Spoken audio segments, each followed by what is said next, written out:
we're back. Welcome to Abstractable. I am Ryan and with me is Lockie. The Abstractable Podcast is for the entrepreneurial spirited amongst us and is an exploration into some of our favourite thinkers, the books they write, the documentaries they produce, and pretty well any other content that can be consumed. So today we're talking about the story of Nike, or Nike, depending on how you pronounce it. And we're talking about the book Shoe Dog by Phil Knight, who's also the founder of said company. Yeah, this is one of our favourite books. So we discuss, I guess, how misfits can change the world. And Nike definitely started off as a bunch of misfits doing this weird thing called jogging.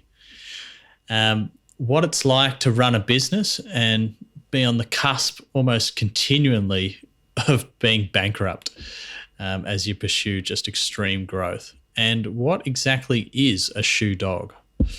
And why are we talking about this book? Well, it's a testament to persistence and hard work over a long period of time from many different types of people. And it's really a story of finding a calling rather than a career, which is really inspirational. So where can you find out more about Phil? Well, not really many places. He's kind of quite a private person. This book's a great insight into his life. There's some interviews on YouTube and the like, and Forbes have a profile in him, but he isn't really into social media. So probably the best place is to read this book.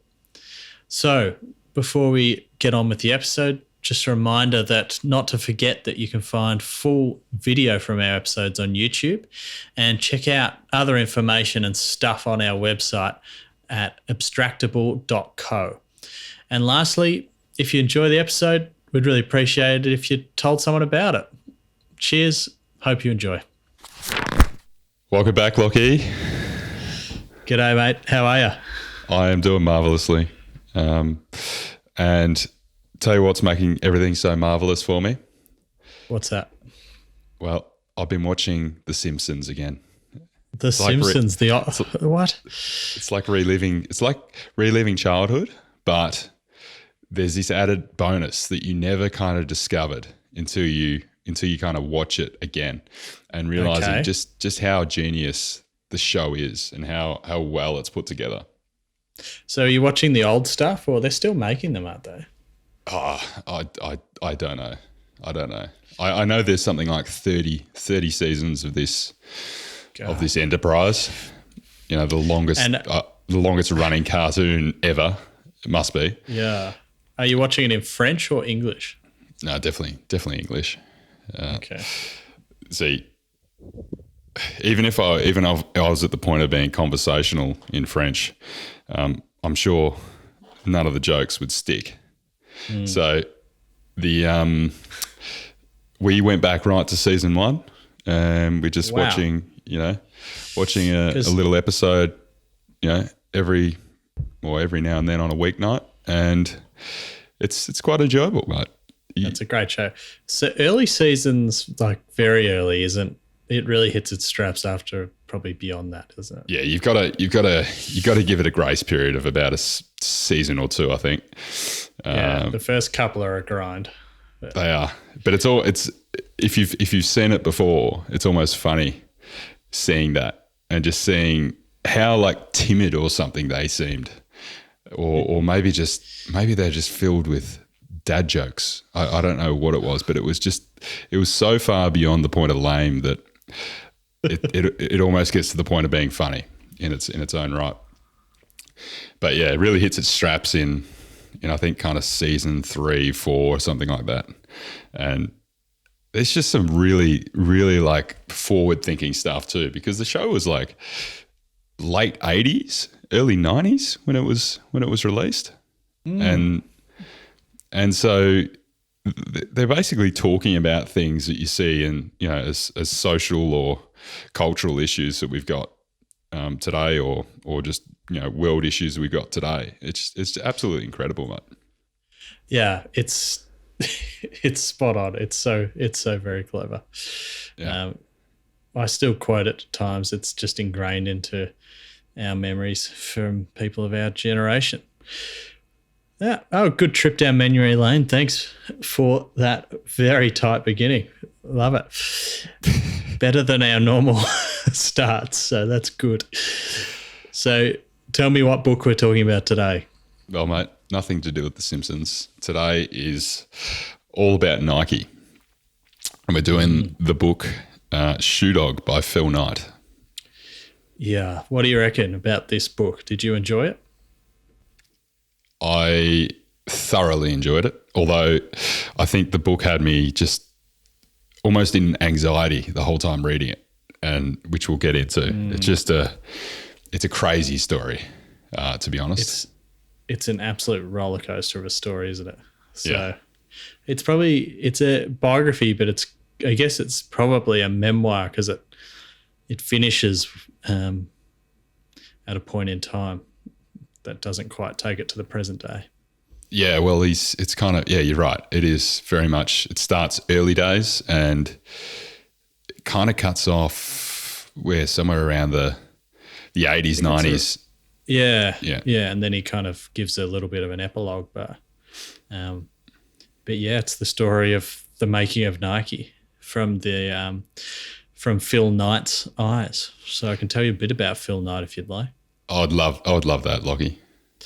All right. Well, Phil Knight was born in Portland, Oregon in 24th of Feb, 1938. To Bill Knight, who is a lawyer turned newspaper publisher, and his wife, Lota, whose original name was Hatfield. He attended Cleveland High School and continued his education at the University of Oregon. And this is really where he kind of started running. Well, not where he started, but where he really got into it and met one of the most influential figures in his life, the coach, Bill Bowerman.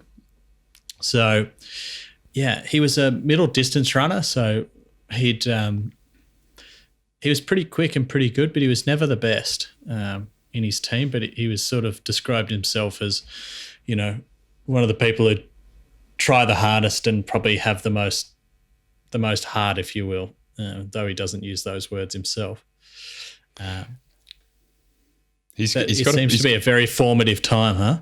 Yeah, well, I was going to say, you've got here, you say he's not that fast, but I think like a 4-minute, 13-second mile, that seems pretty that's certainly a lot faster than what I could run a mile in. Oh, yeah. He would be an elite runner, just not like Olympic level. Yeah. Basically he earned a journalism degree in 1959 from that university, and he enlisted in the army and served a year in the reserves and 7 years served a year and then did 7 years in the reserves, and next he sort of took the next step and enrolled in business school at the Stanford Graduate School of Business. And he kind of describes, his dad was a very traditional guy who was always looking for respectability, Phil says in the book, and perhaps this was his way of trying to follow that path at the time. Well, his old man was an accountant, wasn't he? He was a lawyer turned newspaper publisher. So I was nowhere near. I thought he was an accountant. Phil he goes was on to an accountant. Yeah, Phil becomes an accountant. So, spoiler. But in business school, he basically wrote this paper that he got fascinated with. He called it "Can Japanese Sports Shoes Do to German Sports Shoes What Japanese Cameras Did to German Cameras?" And he did a lot of research on this, was fascinated by it and presented it to the class, and no one gave a shit. Sorry, it's just to like rephrase that. So it's like, can we create a shoe equivalent of Kodak or something like that? Yeah. Is kind pretty of much, yeah. That's a mouthful, that title. It's a meaty title. Look, not a great title.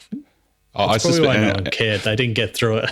Exactly right. Everyone's zoned out after they heard the title. Yeah. That's pretty funny. So anyhow, he so basically it was about importing high quality, low cost shoes from Japan. So, the start of globalization, or it's a globalization idea before globalization was much of a thing. And he eventually graduated from Stanford in 1962. And so it's probably worth highlighting, mate. Like, he was totally obsessed with that paper. He was in another world. I can't remember being that lost in any assignment I did at uni, or nowhere near that, in fact. I don't even remember them. Yeah. That's probably what I was getting to. Yeah. So effectively after that graduation, he kind of set out on this magical trip, and he started in Hawaii with a mate, and they got kind of stuck there, and they were planning to go all around the world. And anyway, they went to Hawaii and got stuck there for a few months. And he was sort of selling encyclopedias and doing funny stuff and surfing and just thinking, how's this? And then he kind of got that itch, but his friend didn't end up wanting to go any further, and he said, well, look, I'm going to go and do this trip. So at a time where he didn't really travel the world, he traveled the world, and he went, of all places, he went all around Europe and saw all these fantastic things. He went to Asia and he went to Japan. And in Japan, he kind of decided to scratch this itch and go try and find a shoe company that may sell him some shoes. But like when he was like prospecting the idea of, or floating the idea of going to Japan, like this is the early 60s. And, I think he was talking to his grandparents or his parents even, and they were like, what the hell are you doing? Coming off the back of World War II, obviously. And it's been totally ingrained that, that's the worst thing in the world that you could do. And he was just like, nah, that's a great idea. I'm just going to stick to my guns and go and do it. He didn't have the baggage of having lived through the war, I guess. He correct. was born during the war by the looks of it, but yeah. So, he headed over there and he went and found a company in Kobe called Onitsuka Company. And they manufactured the brand of Tiger running shoes, which you can still buy. Yeah. Which is something I didn't realize where they came from, but they're kind of those retro Tigers you can get that you can. Mate, I had a couple of pairs of Tigers back when I was younger. There you go, and it's kind of interesting how they have survived. But anyway, he walked in and basically bluffed himself into an exclusive distribution deal of Tiger shoes in the west of the United States, and that's when he started his company called Blue Ribbon Sports. He's ballsy. Yeah. He just he went into that boardroom by himself as a fresh graduate, young 20s, walking into this room of although he did say that they were relatively young, so I'm assuming like 30s, maybe 40s age bracket for the board there. But that's pretty ballsy. Finding the company and then just lining up a meeting with them. Yeah, it's crazy. So at this time, running shoes were like very specialized thing that athletes wore. So it's important to kind of note that this wasn't a widespread thing. It was a technology that was very kind of new and was being experimented with heavily, mainly by Phil Knight's coach, Bill Bowerman. And over the years after he founded Blue Ribbon, they helped kind of introduce a number of new technologies into shoes, which we can go on to talk about.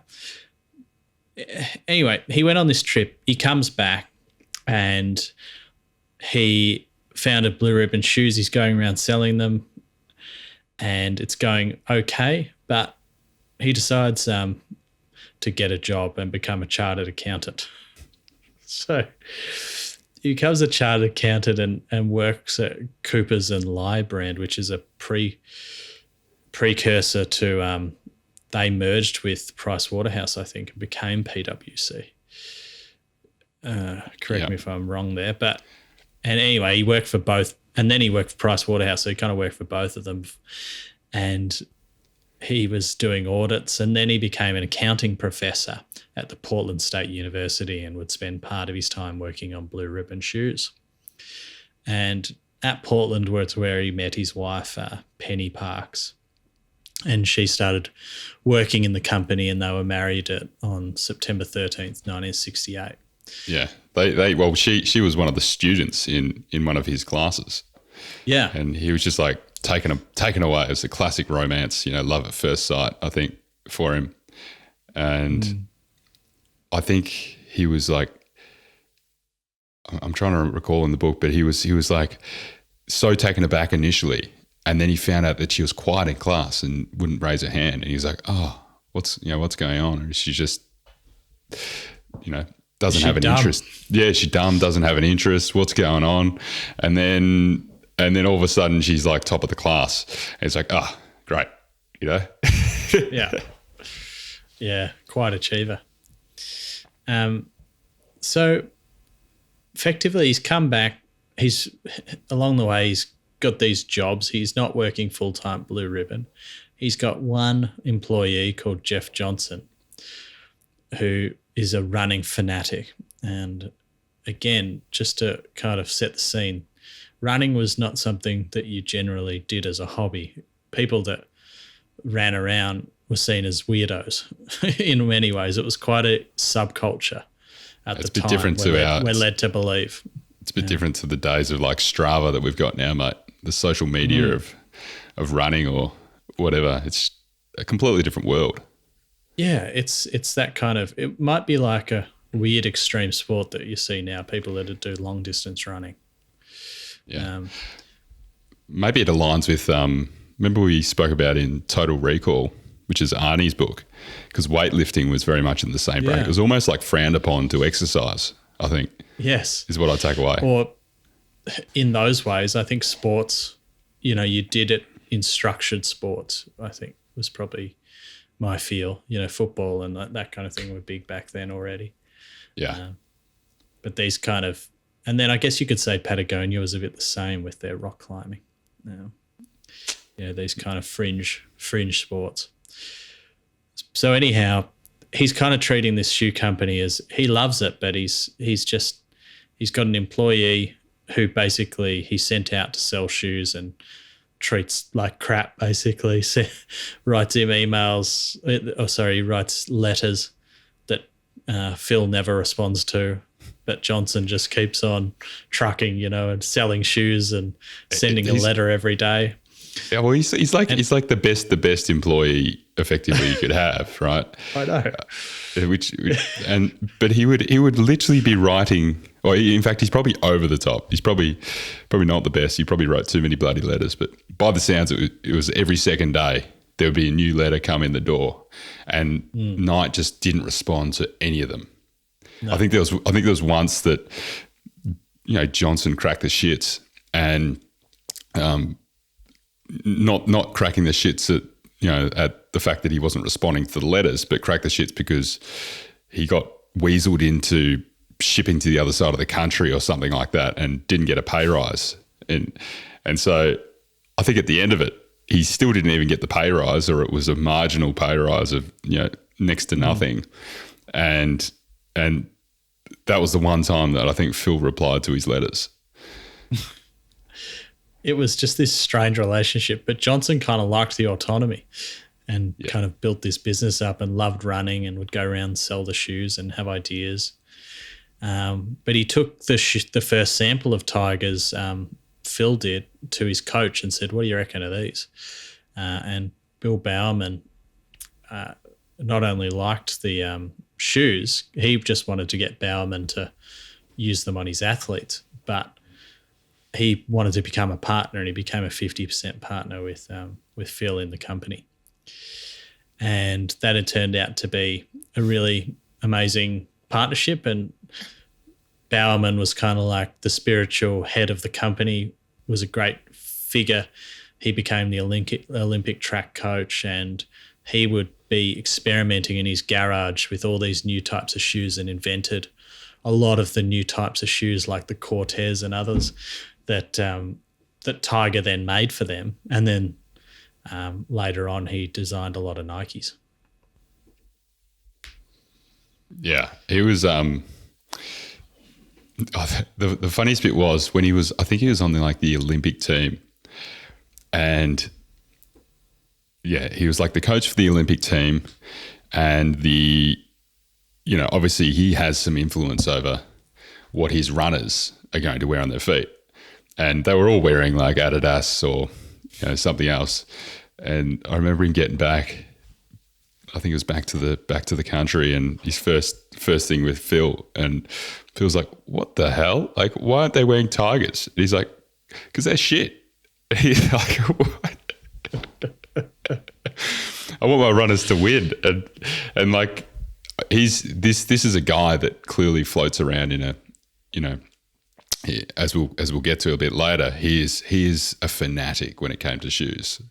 Like he was experimenting on them. He knew the little nuances that made a huge difference for running. Like we're talking about like how much firmness in one part of the sole will make to the time on a sprint, for example. It's just crazy.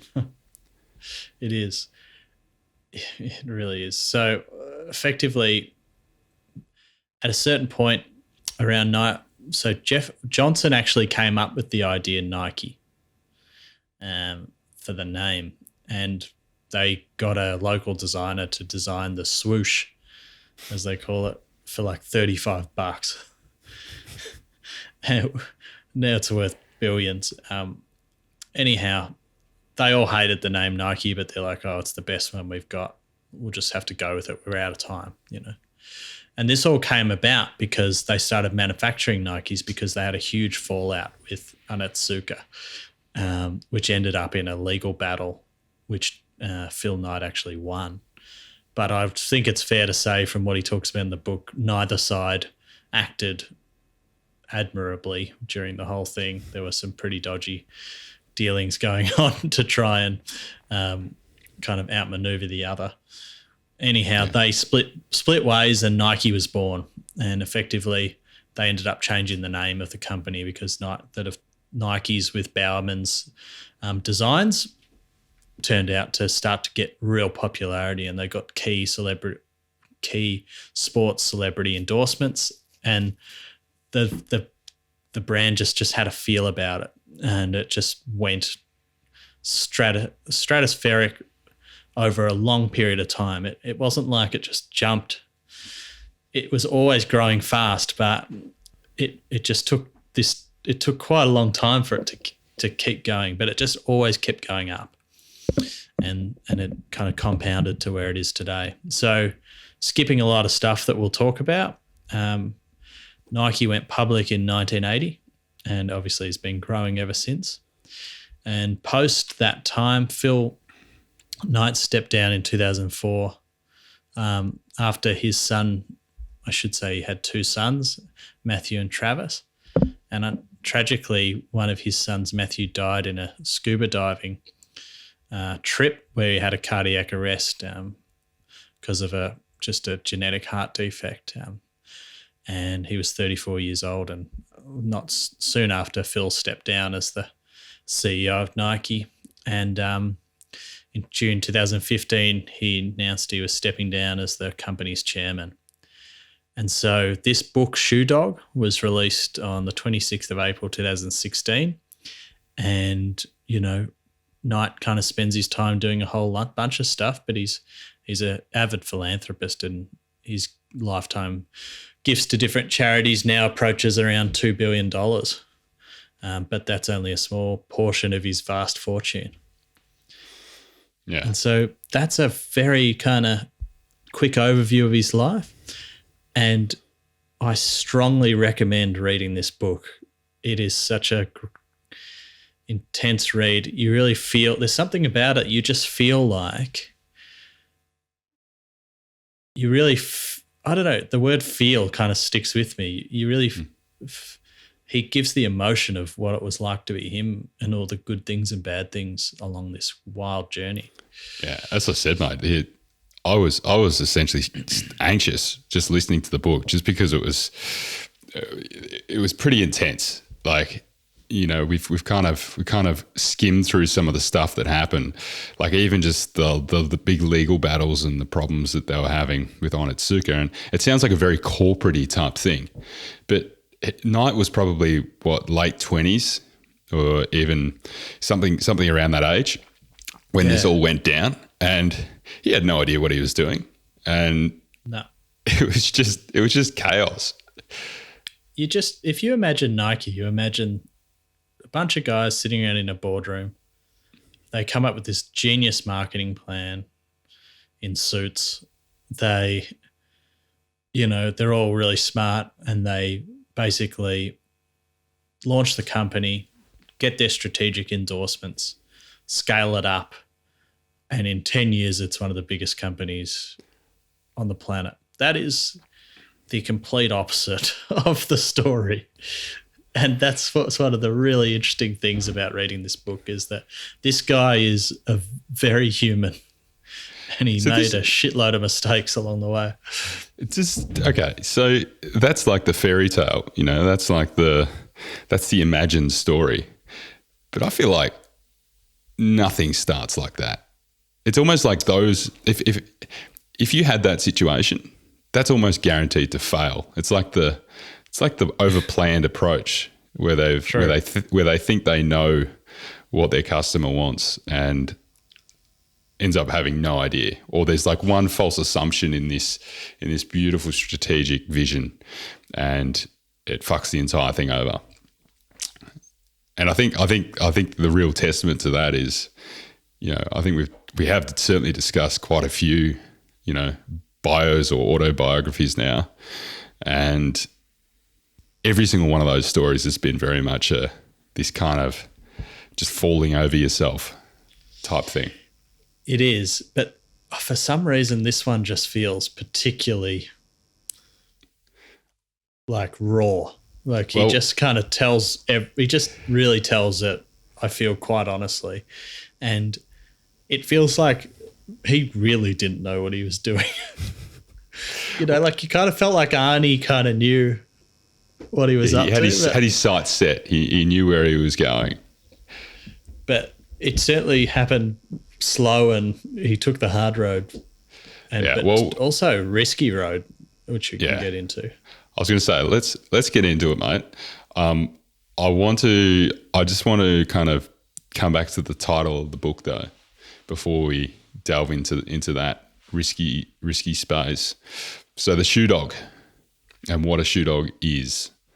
So he says in the book that shoe dogs were people who devoted themselves wholly to making, selling, buying, or designing shoes. And then there's like another level up on these shoe dogs, which are called lifers, which are basically shoe dogs who've done this for their entire life, toiled so long and hard that they spoke nothing about anything else other than shoes. So there's clearly like this niche obsession group around shoes. Really interesting. But a shoe is an amazing piece of technology when you really start to, say, read this book and think about it. I went on a hike where I brought some old hiking boots with me that I knew were falling apart, but I went on a 6-day hike with them anyway because I tried to glue the sole back to one of the shoes. Oh shit, how'd that go? Terribly. And it really made me appreciate how hard it is to make a shoe, because I tried everything to put those soles back together on that hike. And different people that passed me would try and help me fix them and stuff. Would use duct tape and cable ties, glue, all sorts of stuff, and no one could get these things to stick together long enough. And it just gave me a bit of an appreciation for A, how good it is to have shoes, but B, just these things cop an absolute beating. And, you can have the shoes we have last for years and years and years, and then to take it into a high performance setting it's pretty cool. There's a lot of technology involved.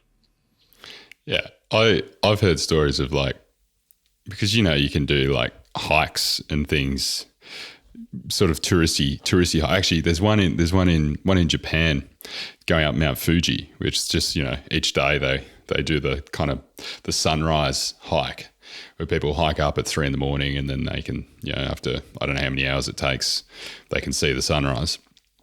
I've heard stories of people just like they rock up in thongs because it might be summer or near summer in Japan, right? And so it's beautiful weather down at the bottom, and then they do the hike and it's absolutely freezing cold, and they've worn thongs to try and get up there. This I don't know 3 kilometer or more high mountain. It's insane. Jesus. That's crazy. That's even dumber than I was. At least I tried to bring some boots. So, what else defines a shoe dog? Well, I think the big thing for Phil, and we've kind of alluded to that, there was plenty of chaos and not knowing what they were doing. But one thing was for certain, they were all like obsessed with running and shoes. So much so that there would be, basically their entire houses throughout their formation of Blue Ribbon, Johnson's and Phil's and even Bauman's, all of their apartments or house or whatever were just stacked full of boxes of shoes all the time, because they were either experimenting on them or they were using that as their warehouse. And so I think there was a couple of occasions where Knight actually moves apartment, not because he needs more space for himself, but because he just needs more room for shoes. And then eventually he decides it's a good idea to find the cheapest warehouse he can, without windows and a few other things. So that was one thing is they were totally obsessed with shoes in general. And Bauman was one of the testaments to that, because he was, an Olympic coach. When you're playing at that level, everything's down to the nuances of what you're doing. And so he was the 50% business partner with Knight, and he would use his runners, his second grade runners in his elite squad as like the guinea pigs for his new shoe inventions. And so one of the inventions that came out of this, so much so I think he was putting like plastic in like waffle irons. He was mixing up like different chemicals in barrels and all kinds of shit, like stuff that's like carcinogenic for sure. But what he just, one of the things that came out of this, one of the innovations that came out of this for running was the famous waffle shoe sneaker, which is literally the base of the shoe looks like a waffle, and that apparently revolutionized the running game. Not that I know anything about it. Yeah, it's like these are tinkerers. These guys, they're the innovators. They're doing it in their garages, and it's so early on that they were just constantly finding game-changing stuff. Yeah, well, we've already they were the ones that were trying, Totally, mate, and they were just interested in doing it. Like his first employee, the famous Johnson, who you've already touched on. This guy was crazy, and like completely against Phil's advice. Phil, I think he was maybe 25 at the time, somewhere around that. Johnson, I was picking, was around maybe 35 or something like that. I think he'd just been divorced once, and I think he had a kid or maybe a couple of kids. He just quit his job and joined this Blue Ribbon company, which was essentially, as you mentioned earlier, he was in a boardroom in Japan having no idea, and he just blurted out the first thing that came to his mind, which was thinking of a blue ribbon, which is like, victory in a race. And the company didn't exist at all.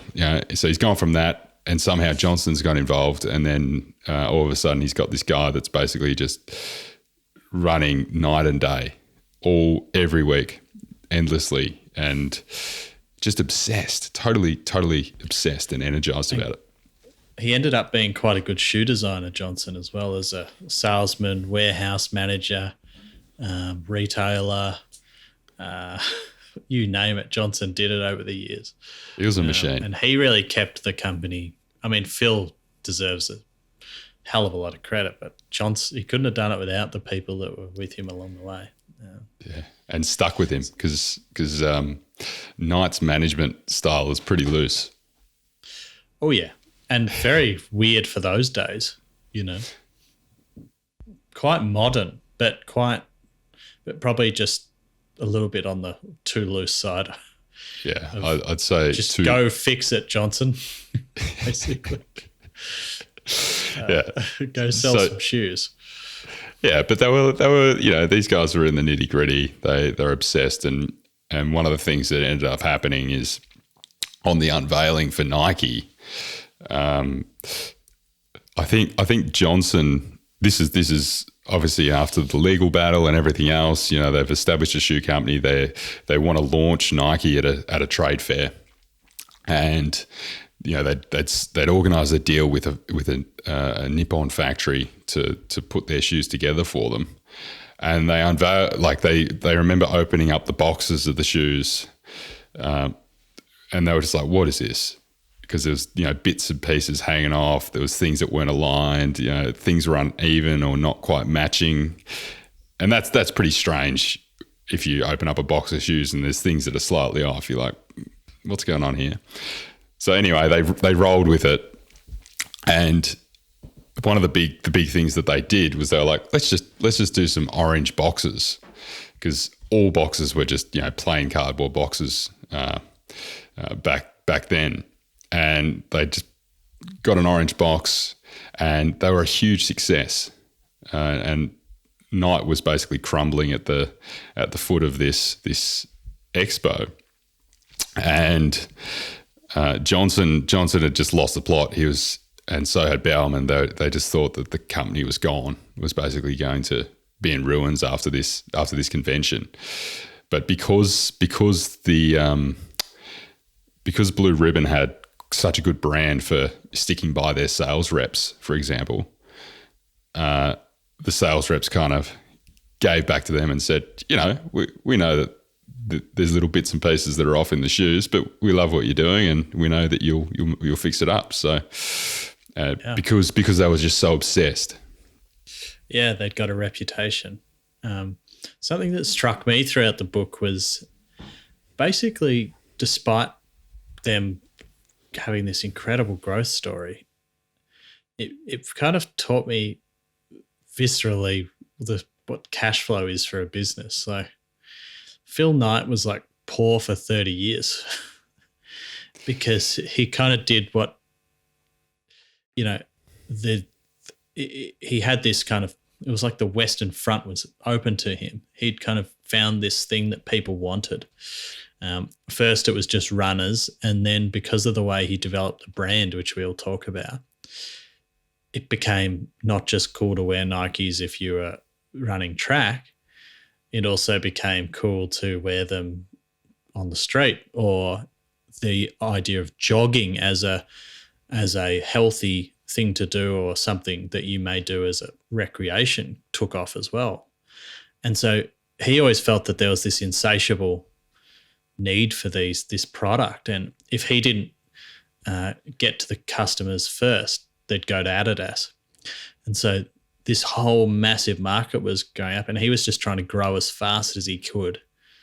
Grow or die, you'd say. And it was kind of like this idea of scaling up quickly, this blitz scaling mentality that, Reid Hoffman talks about, that essentially is about, you've got to kind of take the market or you'll die, So he was like so leveraged. He was borrowing every dollar he could possibly borrow, and he'd pay one creditor first and then one next, and he'd be doing this high wire act all throughout, even when they were doing huge amount of sales, trying to convince the bank to lend them more money or give them more time to pay them back, and just constantly buying more and more and more shoes.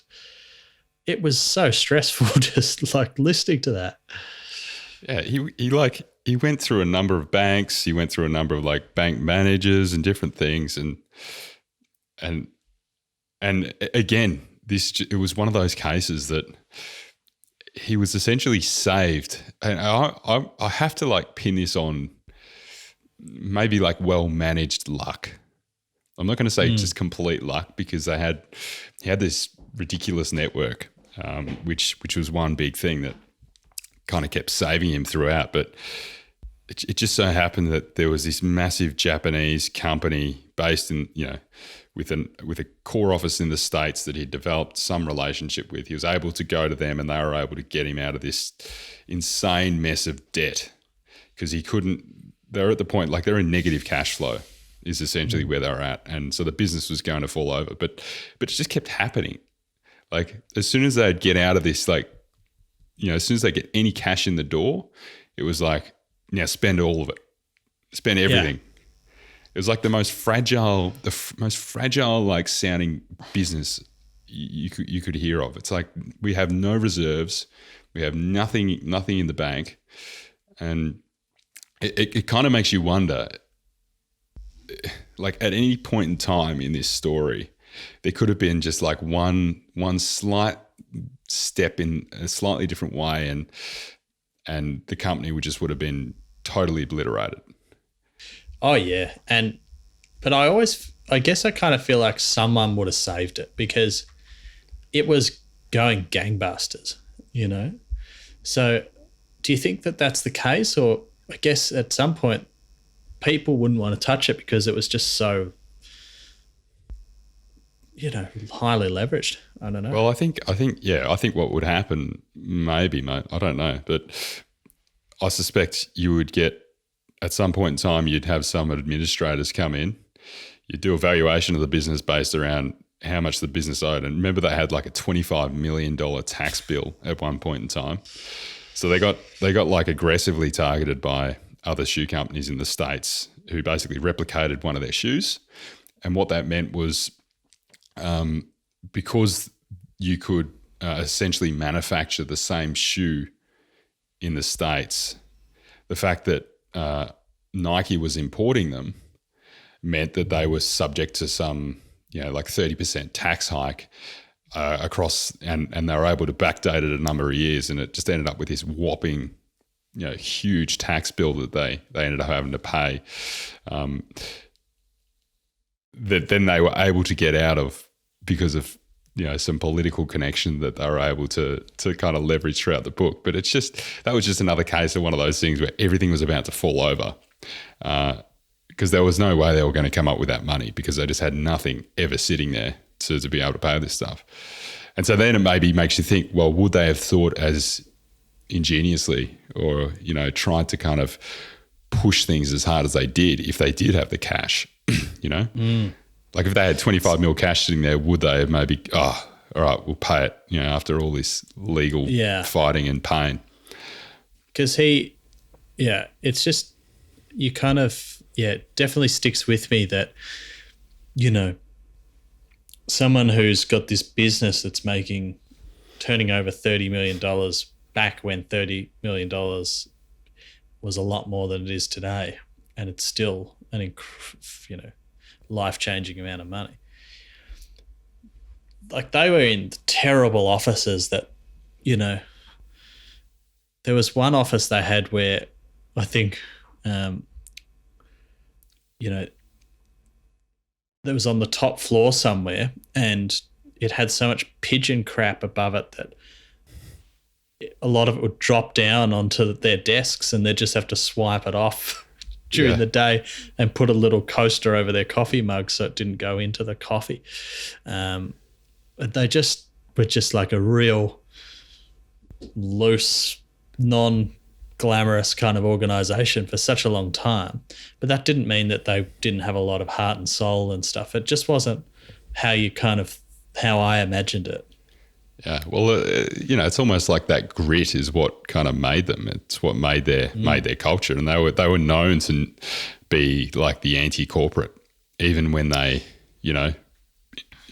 incorporated. Even when they went public, they were still very anti-corporate, as much as they could be. Yeah, they definitely started a movement, didn't they? Yeah. And this is also, mate, this is also before the days of like, the EBITDA, stuff that you hear about today, where startups are like, have this future valuation that's going to be just so big that it doesn't matter the fact that we're now hundreds of millions of dollars in the negative. Eventually the valuation, the future value, or the future valuation of the company is going to be so great that that doesn't matter. Which I still don't understand. It seems really like it violates the fundamentals to me. It's a really nice quote that you put here that kind of explains his incessant need for risk, perhaps. He was talking about running and he said, really, we run because the alternative, stopping, scares you to death. It seemed the incessant push to win was behind a lot of it. That quote really sums up his personality too, because I don't know, like when you're going for a run, I don't know if you're an avid runner, mate, but there's times where you just want to stop, and because you're in pain, but there's kind of like that. And then eventually, if you don't stop and you get to the end, you're like, why was I ever considering stopping then? But the last thing he wanted to do was quit. Yeah, the last thing he wanted to do was stop. And I'm sure there would have been many people that would have, many people who would have stopped somewhere along his journey, because it's just crazy. Yeah, and he kind of talks a lot about how out of balance his life was, and how he felt very guilty about the kind of father he became as well. Yeah, things were out of kilter, but he was able to bring it back on too. He kind of had these various awakenings throughout his life, these like moments of maturity almost. Yeah, he never let it get too out of control. Yeah. And he always kind of came back, and he realised that he dropped off his running, and I think running was a place that he found a lot of solace and time for even just to meditate, kind of thing in the motions. So I think that was part about of it. The brand of this brand Nike it's a familiar story now we're seeing with a lot of the stuff we read about in terms of companies and things like that is kind of follows this track of it's this, there are this group of misfits get together that believe so strongly in something. They're not really doing it for the money. The money's important, but it's really about the love of whatever they're doing, whether it be rock climbing or in this case, running and shoes. And then the popularity of that thing grows, and because of the unique culture of the business and how dedicated people are because they love the actual thing, and this is the core, the core place of the subculture and the most innovative place of that culture too. So like both Nike and just use Patagonia and Nike here, but you could say Arnold was another version of this, is that they're at the forefront of the innovation of that particular thing. They don't stop when they've made a good shoe just to maximize the sales of it. They make the next one, and throw the old one out, and they just keep going. And then all of a sudden there's something happens where it jumps, and it jumps beyond the initial group that they were talking about. And it also jumps beyond the initial product. And all of a sudden, you're not just selling shoes, you're selling clothes. Yeah. It's like this building of it's like this engine that's like slowly warming up. And, it's just kind of tinkering, trying to get the right, fuel to oxygen ratio kind of going on. But at the same time, everything's, I don't know, it's almost like the engine's growing as well, you know, and eventually it gets to this threshold that, you know, it goes from being unable to actually turn the wheels, and then all of a sudden it can just blast forward.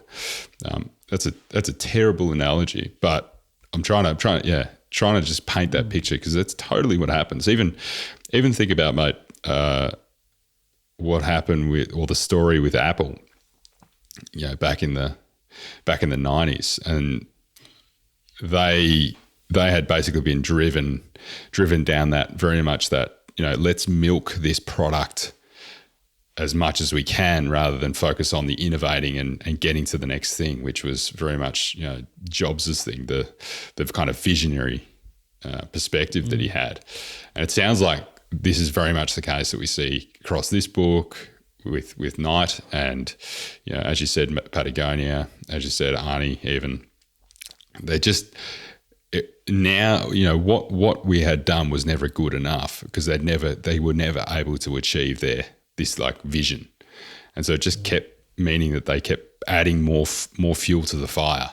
I should have used a bloody fire as the analogy. A fire is a way better analogy, because all of a sudden with like a fire, right, you go from this humble little, you know, campfire, and then you get a spark of wind. It starts to, you know, maybe turn into a little grass fire or something, and then all of a sudden you've got this massive bushfire like we had last year back in Oz.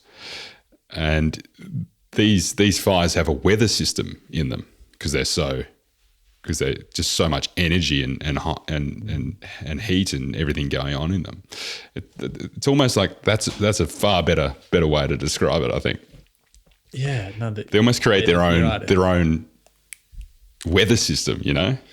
Yeah, it's they've just got so much momentum behind them. They also used celebrity really well, Nike. You know, they'd find and sponsor people, and seem to have a knack for picking the right athlete, and that worked really well for them. Yeah, well, classic case in point, mate. Jordan.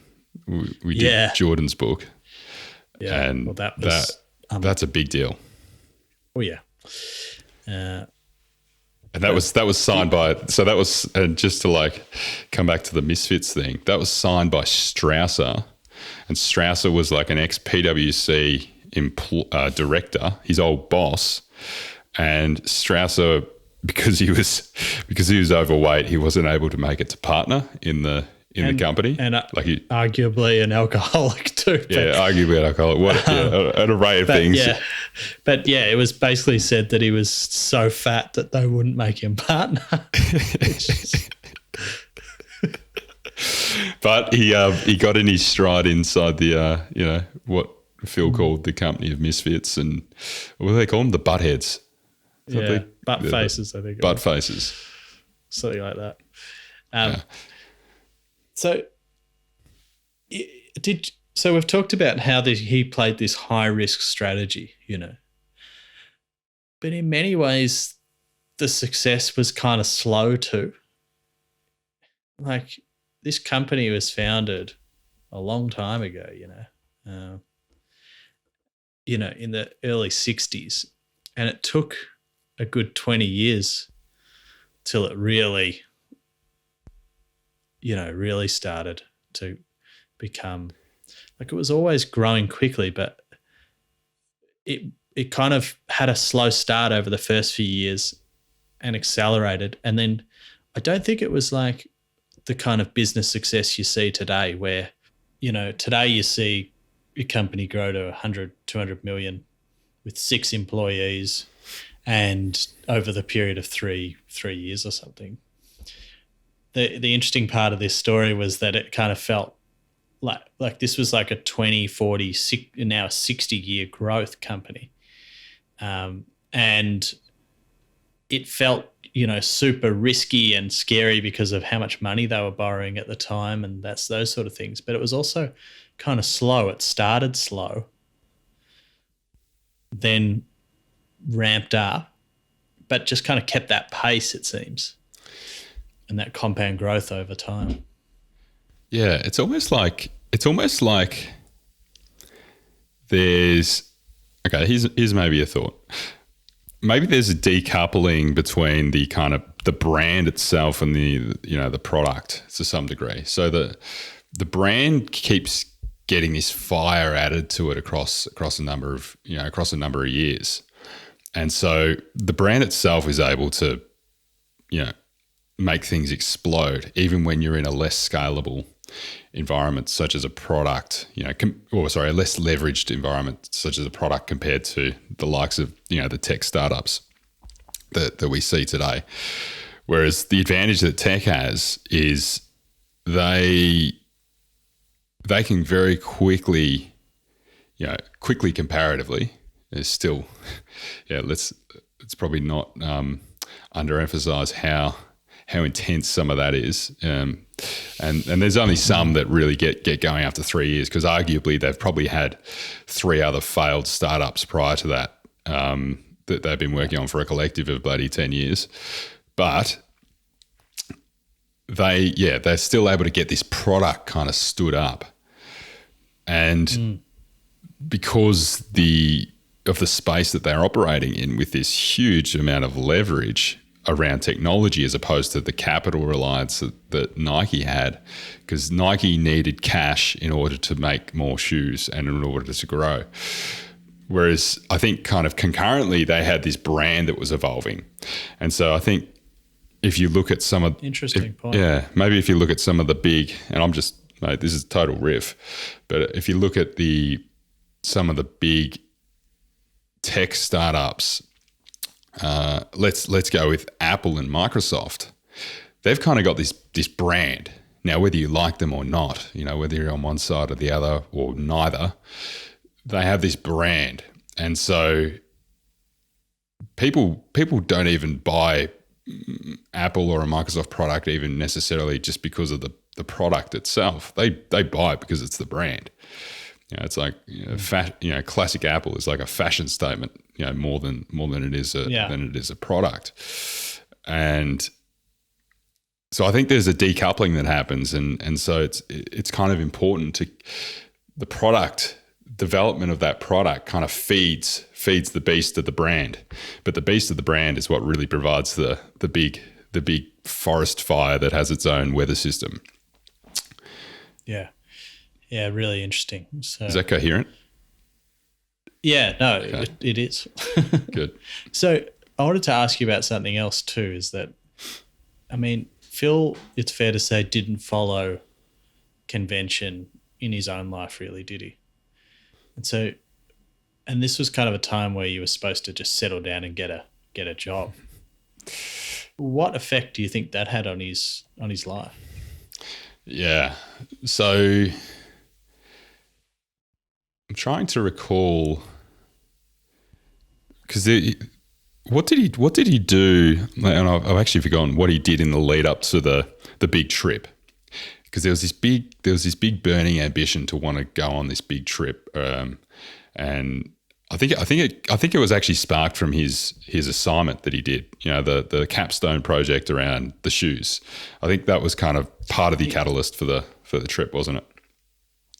Yeah, and he was a pretty avid reader, as far as I could tell. He'd read a lot of the classics and wanted to go to Greece, and he got a kind of feel for wanting to see the world from the books he was reading. Yeah, that was also one consistency throughout. Was he was definitely an avid reader, which we haven't even touched on. But I think that was enough to push him over the edge and get out into the world and go and see the world, particularly in a time I can't even imagine traveling in the 60s. It just would have been so different to anything we can even imagine today. But he came back and then moved into the kind of accountancy space, but it was always like on a mission to, I think like his father had a very big impact, and I think he always just wanted to like try and make his dad proud, but he never felt he could do it justice, because he was always, I think his dad said to him, you still, when are you going to stop stuffing around with these shoes? or something like that. You know what I mean? Yeah. I can't remember what it was. It was this jerking around with these shoes or something like that. And so there was always this like, he really wanted to prove that he could do something with these shoes. And so for him, the worst thing he could imagine particularly after,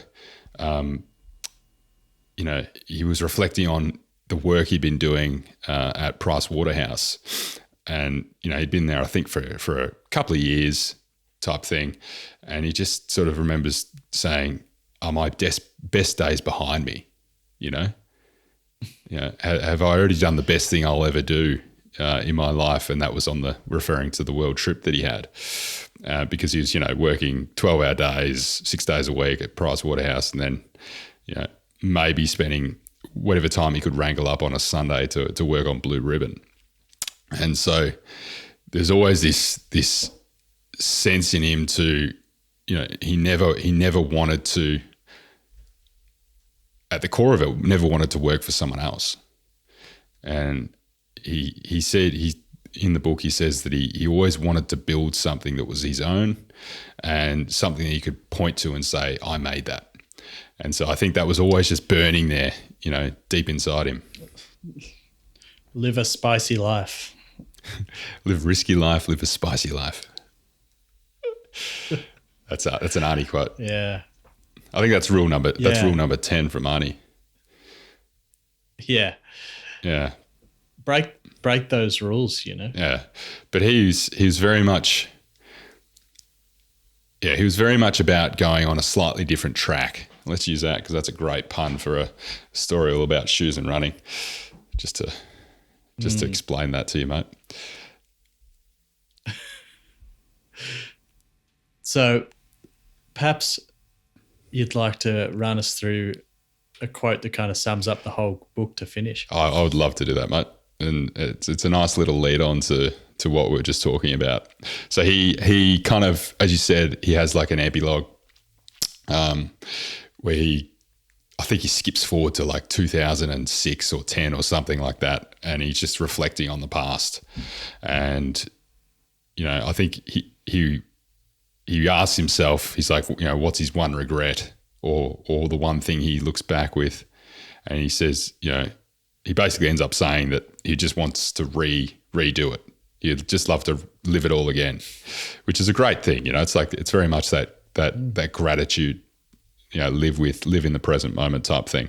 So that's nice. But he does offer a bit of closing advice. And I'm gonna expand this out to just more than just 20-year-olds because I think it's applicable across a broader breadth than that. So he says, avoid the typical discouragements.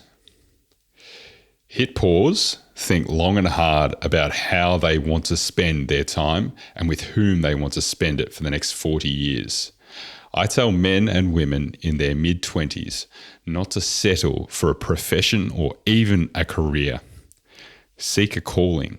Even if you don't know what that means, seek it. If you're following your calling, the fatigue will be easier to bear. The disappointments will be fuel. The highs will be nothing like you've ever felt. You'll always have a bullseye on your back. The better you get, the bigger the bullseye. It's not one man's opinion, it's the law of nature. Don't stop. So we've kind of just consolidated all of his like last lessons and rules into one big quote. One of my favorite ever books that we've done on the podcast, and probably that I've read. So yeah, mate, go get it. Me too, mate. And as always, do not forget that you can check this out on YouTube as well, because we do videos for these episodes. So, or head to our website, abstractable.co, if you want to check out some of the other episodes. Cheers, Lockie. Thanks, mate. Bye.